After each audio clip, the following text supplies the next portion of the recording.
You're tuned in to Women in America, the podcast that dives deep into the issues shaping gender equality in the US and beyond. Hosted by Pari and Eve, public health professionals by day and content creators by passion, we bring you expert insights and actionable strategies to push the fight for equality forward in today's America. On this episode of Women in America, we chat with lifelong political resistor Beth Green on the potluck revolution and the connection between community and burnout. Let's dive in. For those of us who work in reproductive health, like Eve and myself, or frankly for anyone who simply cares about basic freedoms, it's hard to not know what happened in the summer of 2022.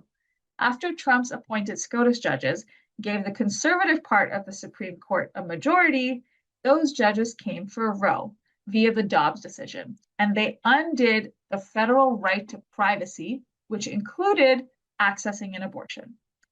In the years after the fall of Roe in 2022 and beyond, the Republicans were preparing for the 2024 election. And in those 2 years, they made abortion bans and reproductive health care one of the central platforms of the election, right? Anyone who was in the US at that time or paying attention to the US at that time or voting in the US at that time knew that when it came to reproductive rights, one party was a no and one party was a yes.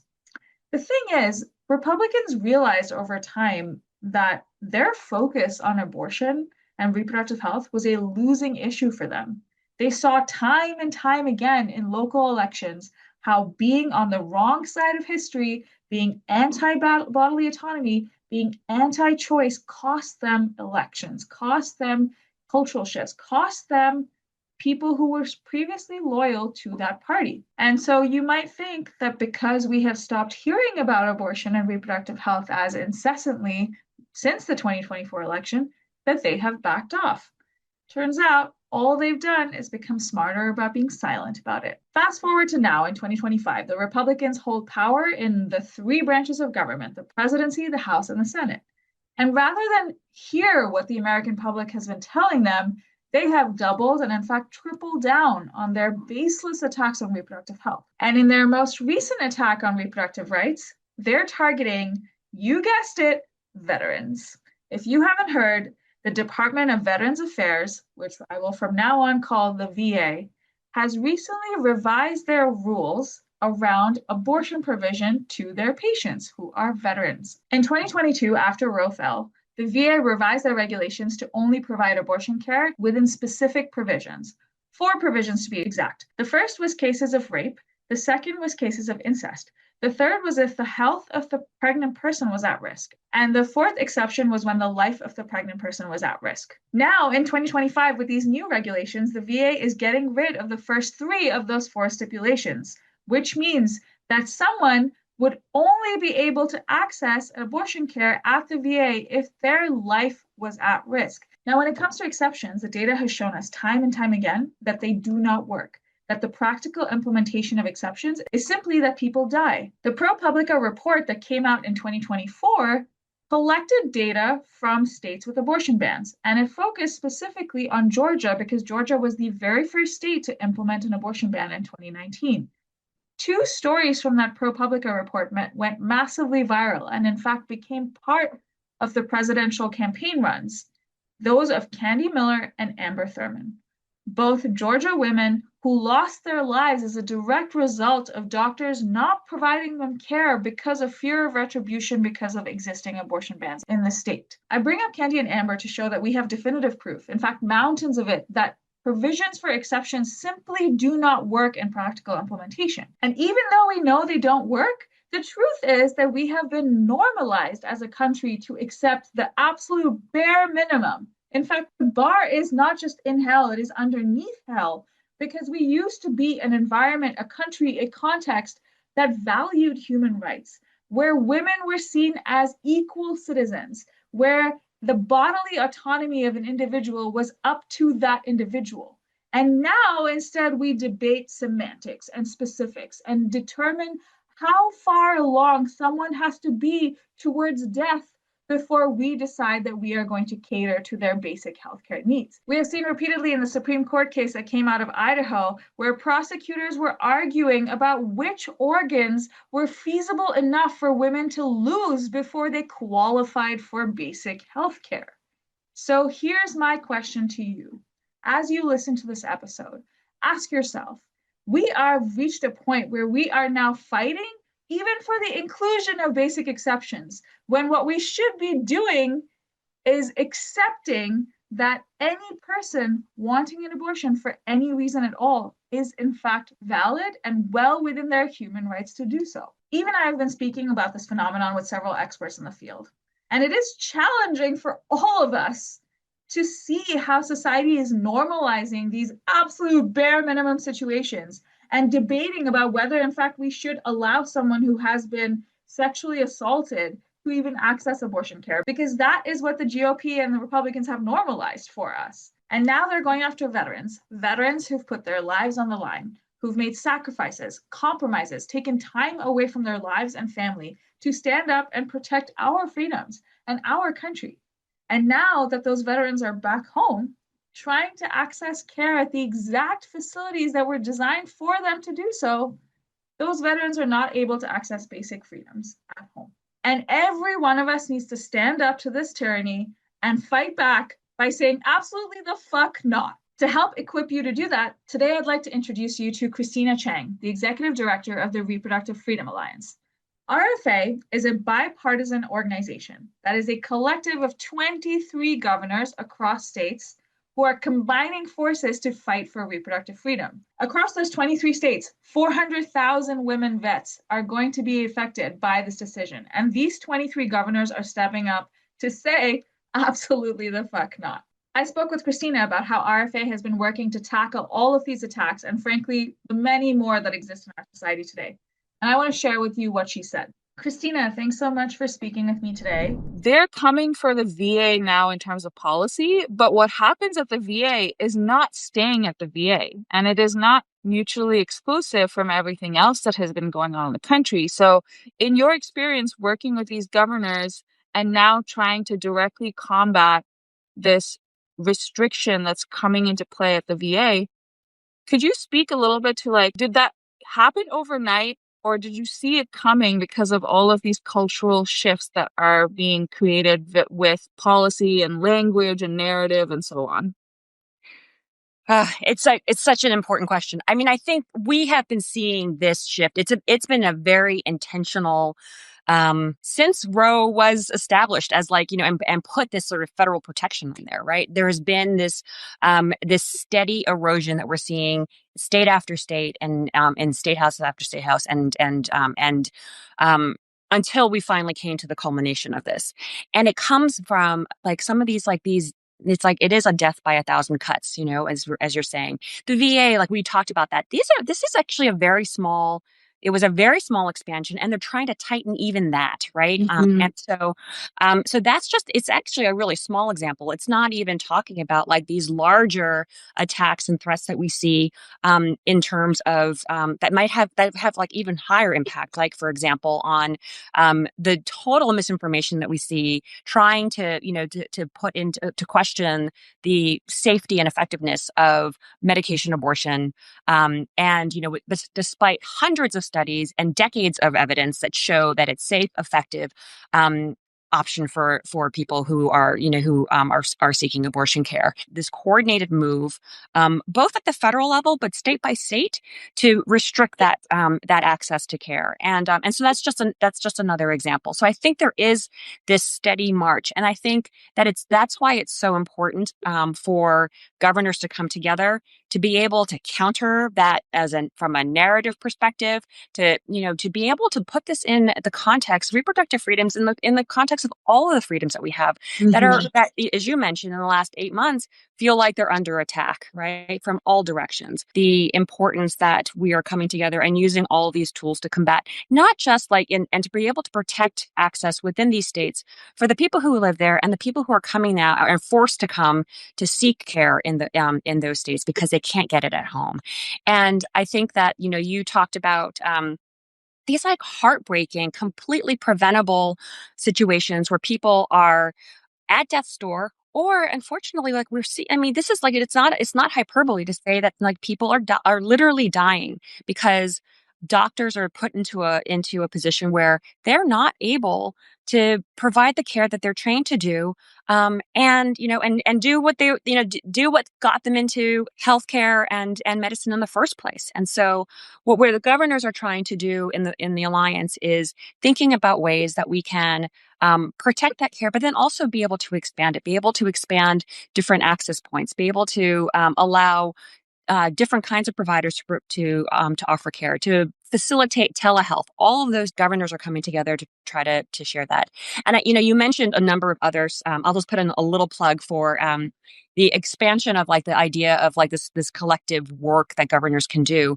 I think that the Reproductive Freedom Alliance sort of has proof of concept about how important this collaboration is across states. And so they're actually one of the founding drivers and people behind the Reproductive Freedom Alliance have now launched the Governors Action Alliance, and that is a platform across different issues. And so they, right now there's in addition to the Reproductive Freedom Alliance, there's Governors Safeguarding Democracy, which are looking at a lot of the threats that we're seeing around immigration and mass deportation, around federalization of the National Guard or attempts to do so.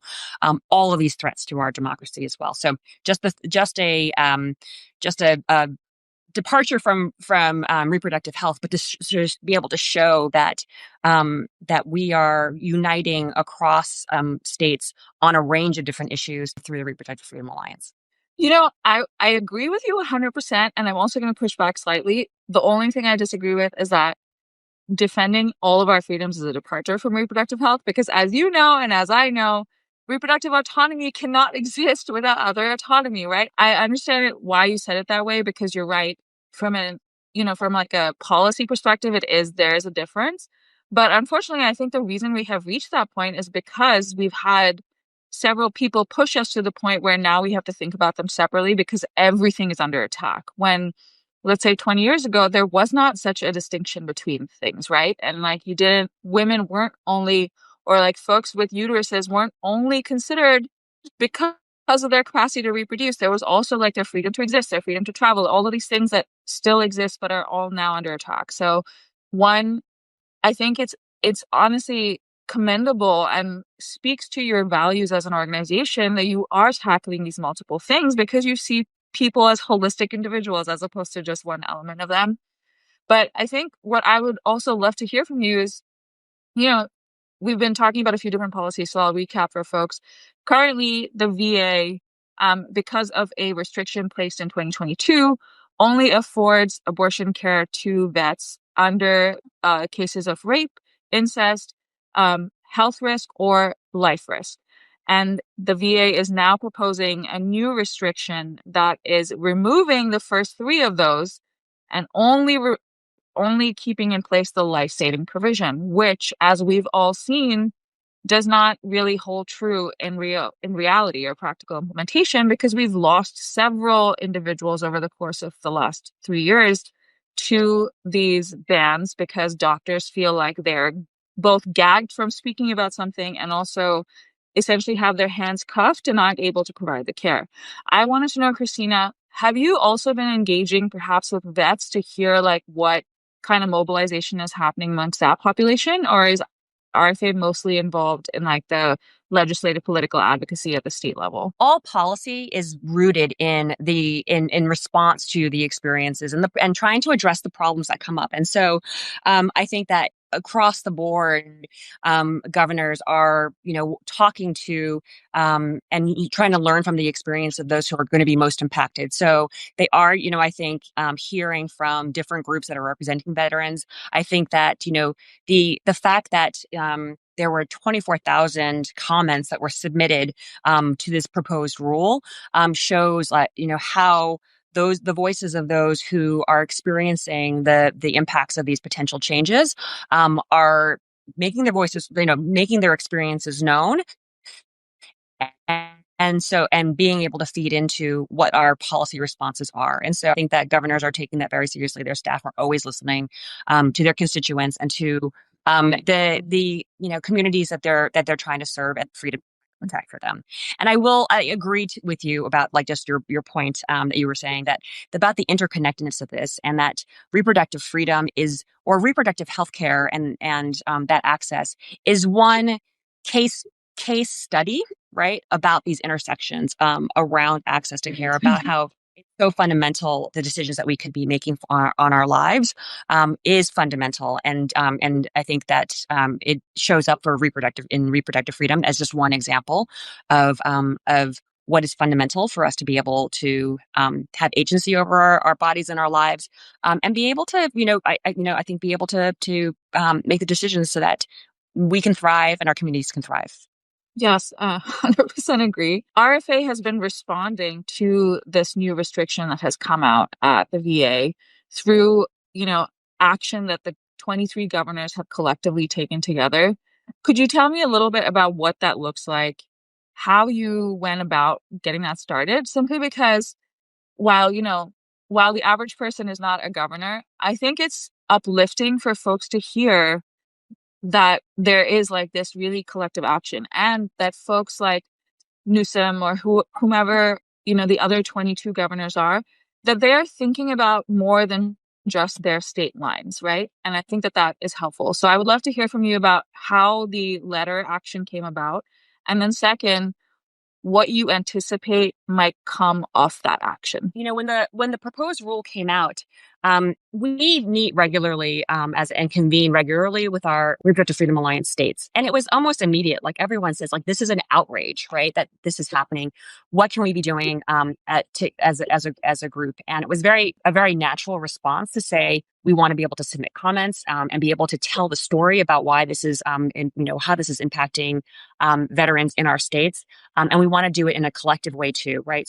So states have talk about the individual sort of impacts that are happening, whether it's in California or North Carolina or Massachusetts, and as well as how it like is impacting them across the board. And so, I think they said like we submitted formal comments through the process, and then they also wanted to like put their names behind each of the governors wanted to put their names behind it and reach out directly to Secretary Collins. The dangerous sort of situations they're setting up. And the restrictions that they're seeing from this imposed rule, and the impacts that it has. And so it was very, we've done other sorts of collective actions across governors before.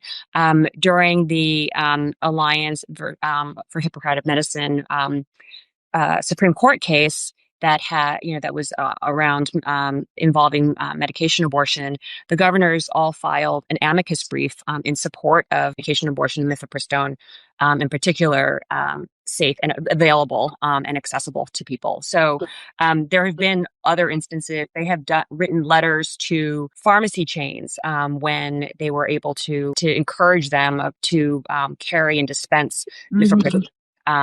When that was allowed, and sort of like being able to use that. So there's a lot of examples of how they're using their collective voice to do that. Basically, what I heard you describe is essentially like mutual aid and support between these governors, right? Like we as in the royal we talk about the need for coalition building within progressive spaces, and we only think about that at a grassroots level.